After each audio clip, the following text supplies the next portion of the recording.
Alright, so it's time to talk about the coaster I have ridden the most out of any roller coaster on the planet. I don't have an exact ride number, but I just know this is my most ridden one. I'm talking about Rutschebanen, which just means the roller coaster. It is located in Tivoli Gardens right in the middle of Denmark's capital of Copenhagen, a huge tourist destination, and it's an L.A.Thompson Scenic railway. If you don't know the L.A.Thompson company, they actually built some of the first proper roller coasters ever with the switchback railways. These coasters were really important to the modern roller coaster industry, and Rutschebanen happens to be built by this very company. It also happens to be the last coaster they ever built, with it being from 1914. This makes it 105 years old, which means it is the third oldest operating roller coaster in the world as of the time of this video's upload.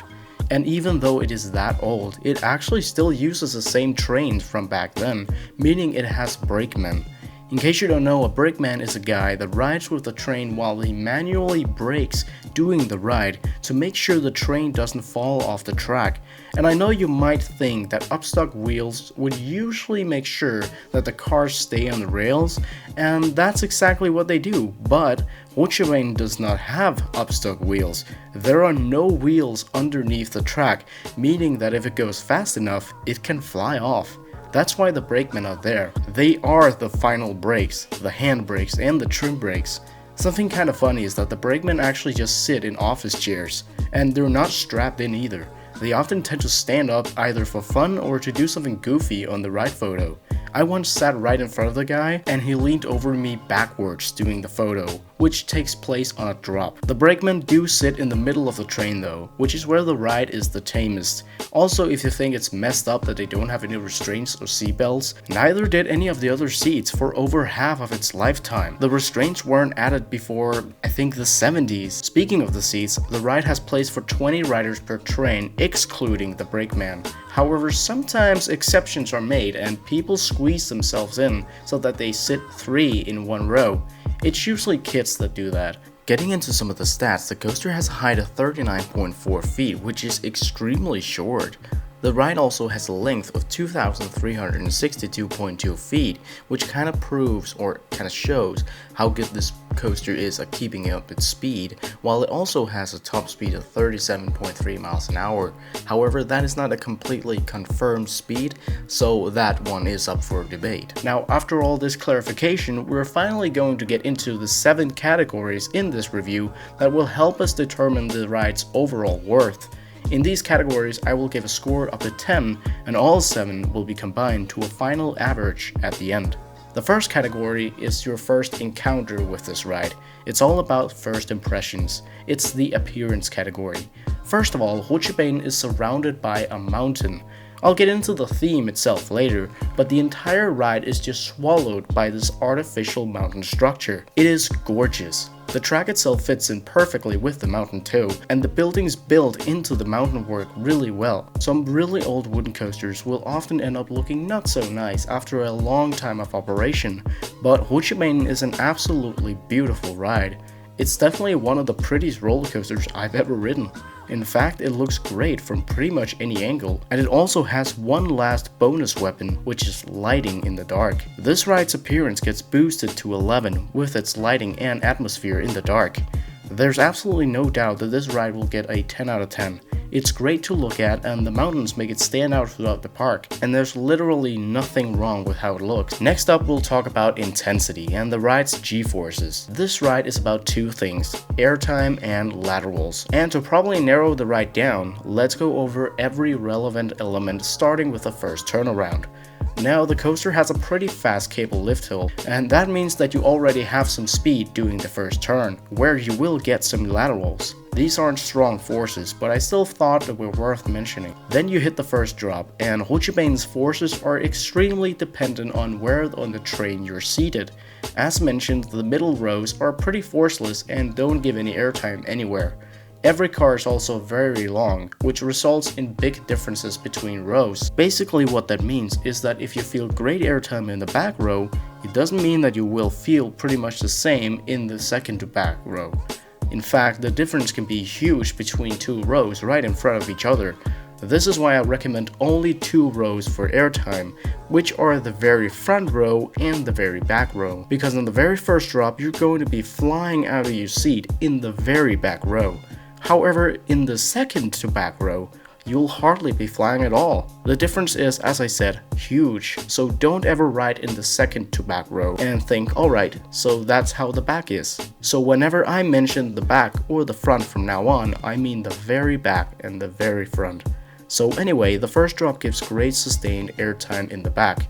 The operators don't actually check your restraints on this ride, so if you leave it way up and give yourself a lot of room, you'll get standing airtime on this drop, meaning your butt will rise and you will literally be standing up. Now the back doesn't actually have that strong airtime. After testing the forces myself, it really only hits around 0.25 Gs. The reason the airtime is so good is because of how much room you can get, which allows you to fly out because the train is so much heavier than you, meaning your body can't follow with the train. And at the bottom of each drop, you might also feel some decent G-force in the front and middle, but it's never strong or memorable. So I won't talk anymore about positive forces. But moving on, the first airtime hill will give you an idea of the difference between the front and the back. In the back, you'll always float violently out of your seat and get pulled down each drop, whereas the front will always give you a pop of airtime doing almost every ascent. On this first hill, you will actually get the best airtime in the front row, and it is standing ejector airtime. That is, if you leave some room for yourself. And that's always the case on every element on this ride. Going down the first hill gives great airtime in the back that I find slightly better than the first drop, and the ascent after the hill also gives good ejector airtime in the front. This turn here is your first taste of good lateral forces. You'll get pushed to the side of the car and you're stuck there, and it's awesome. Then you hit the biggest of the drops, and this is also where your photo will get taken. It also happens to be the weakest drop in my opinion, even though it's the biggest. It still gives good airtime in the back, just not as powerful and as sudden as doing the other drops. The ascent after this drop also doesn't give a whole bunch of airtime in the front. Sometimes you will actually get some nice floater airtime, but that really depends on your brakeman, which is the case with every element. Some brakemen take the ride to its limits and go crazy fast, maximizing every element's potential without making the wheels fly off. Other brakemen brake way too much. I actually know exactly what brakemen are good and which ones slow down too much, but I won't say who because that would be mean. But sometimes the train really does crawl up the hills, making you doubt if it's even going to make it. That is luckily very rare, and most brakemen actually run the coaster with really good speed. Now this turn here is actually rather sharp, and that means it is strong. It gives crazy laterals, really powerful turn. Then you hit the best drop so far, the second biggest one, and it gives amazing airtime in the back. The ascent also gives nice floater in the front. Then you hit the most insane laterals. You make this left turn and then a 270-degree right turn, and it goes really sharp, especially the last 90 degrees. It just smashes you into the side of the vehicle. It's really incredible how out of control this feels, and it's some of my favorite laterals on any ride. Now you hit a great drop. This drop feels and probably is a lot steeper than all the other drops, and you absolutely plummet down and get pulled like crazy in the back. It is intense in the back row, really good airtime, and it leads you straight into the best part of the ride in my opinion, this super small airtime hill. This hill is awesome. In the front, you'll get shot out of your seat, and in the back, you get pulled like there is no tomorrow. The airtime feels super strong despite it not being so, and in the back, it is incredibly sustained. It feels like it lasts an entire 3 seconds in the back row. The final ascent also gives solid airtime in the front, and then you enter a final 180-degree and then a 360-degree turn in complete darkness, both of which give really good lateral forces. So this category was really long. The ride really gets better with each element apart from the biggest drop. One final thing to mention is that in the back, whenever you get standing airtime, which is on literally every single drop, you will hurt your butt. The seats have no padding and they're just wood, and you will be thrown into your seat at the bottom of the drops, so just be aware of that. When it comes to how good the ride is in general, with its forces, I count everything in terms of score. The ride has top-notch airtime and top-notch laterals. Unfortunately, it won't receive a 10 because it doesn't have a check in regards to positive forces, but it will absolutely get a 9 out of 10. Finally, moving on, we have the smoothness category, and of course many people will assume that Rutschebanen is rough as hell due to it being 105 years old and it's a wooden roller coaster as well. It's basic logic assuming that, but because of how the ride really glides on the track, and because Tivoli Gardens have been absolutely amazing at maintaining this, it isn't. So is it glossy smooth? Absolutely not. Is it rough? I guess you can say it is in a way, but is it a painful and unwanted roughness? Absolutely not either. I would not say so at all. This ride is sort of a 4D roller coaster. How? Well, the cars actually tilt slightly from side to side. They actually swing slightly, which automatically means the ride is a lot smoother than if the cars didn't do that, because that means the cars can absorb the roughness that is present. This means that the roughness you do feel is not hard, shaking, or rattling. It's the cars getting swung from side to side, meaning that Rutschebanen has a smooth roughness, which sounds weird, but that's the best way to describe it. So yes, it has a bit of roughness, but it's a fun and very unique roughness that brings a lot of charm to the ride. Sometimes you'll get thrown to the side doing a pothole, but it'll happen smoothly. It's very hard to describe, but yeah, Rutschebanen is rough, but it's also really smooth. And when you consider its age, it runs way too good to be true. It's smoother than Falcon at Voorop Sommerland, which is a 15-year-old ride. Rutschebanen is 90 years older than Falcon. In conclusion, the score is hard to decide because it feels like no other ride, so I think I will give it a 5, right in the middle to represent the amazing mix of strong roughness with incredible smoothness. You really do have to ride the ride to actually understand how it feels, because I can't describe it any better than I have. Next up is a simpler category, and that is ride time. It's all about how long the ride feels. Now, the ride itself is actually rather long. It lasts just about 1.5 minutes from the top of the lift hill to the ending platform, which is also the final brake run per se. But when finding out how long the ride feels, it also includes pacing, intensity, and whether or not something is missing. So does Rutschebanen feel like a long ride? Yes and no.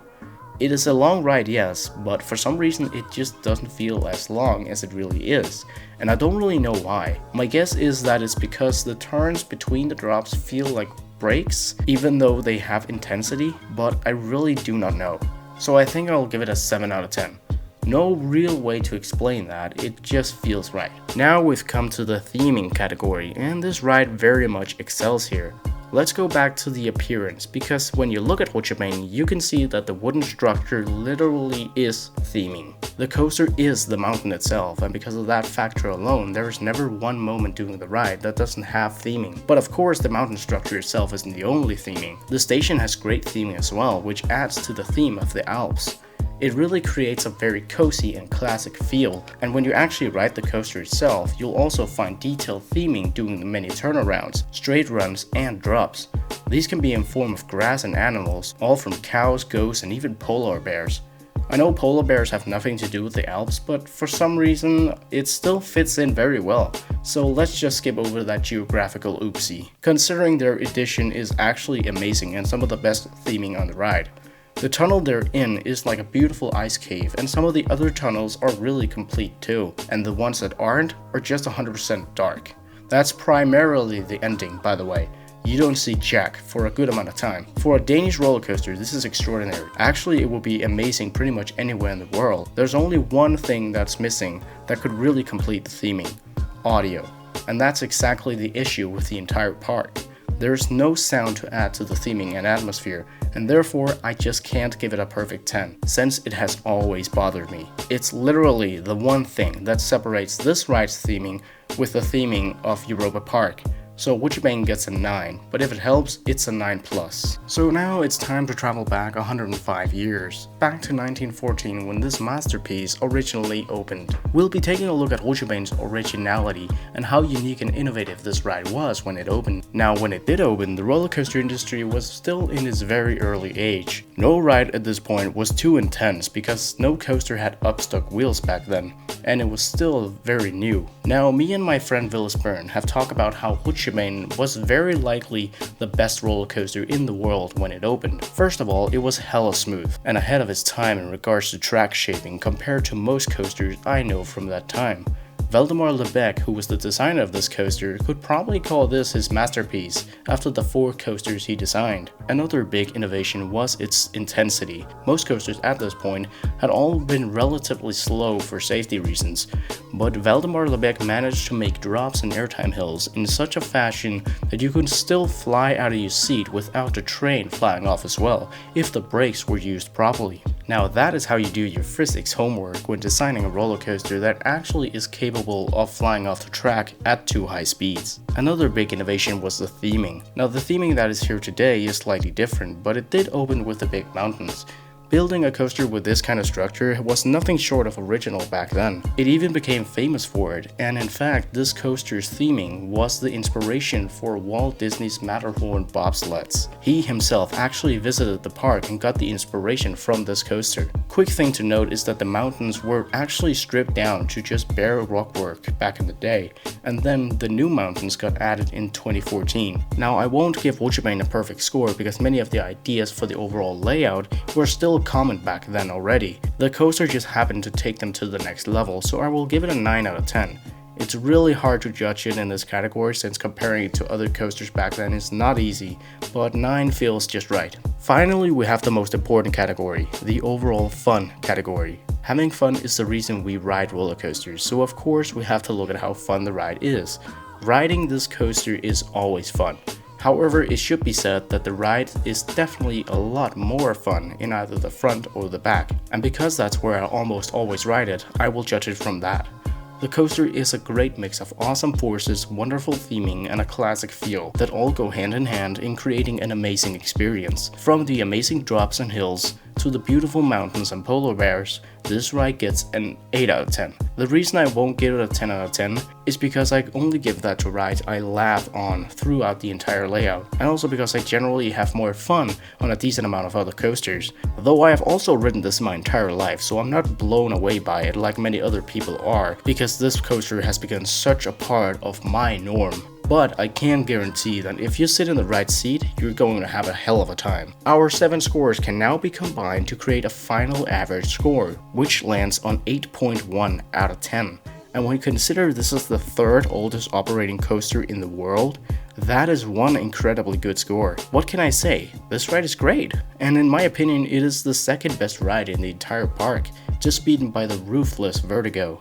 It even beats Demonen, which is a B&M thrill coaster, while Rutschebanen is just a family coaster. That has been it for today's review, and wow, that was a really long one. But there's honestly just so much to say about this ride. It's the oldest coaster in all of Europe and it still stands strong. If you've ridden it, I would love to hear what you think of it in the comments below, and I would also love to hear any other thoughts you may have. If you want to see more content like this and much else, I would much appreciate if you hit the subscribe button. I recently had 300 subscribers and I can't be thankful enough. Otherwise, it has been Northern Rides, and I hope you all keep on riding.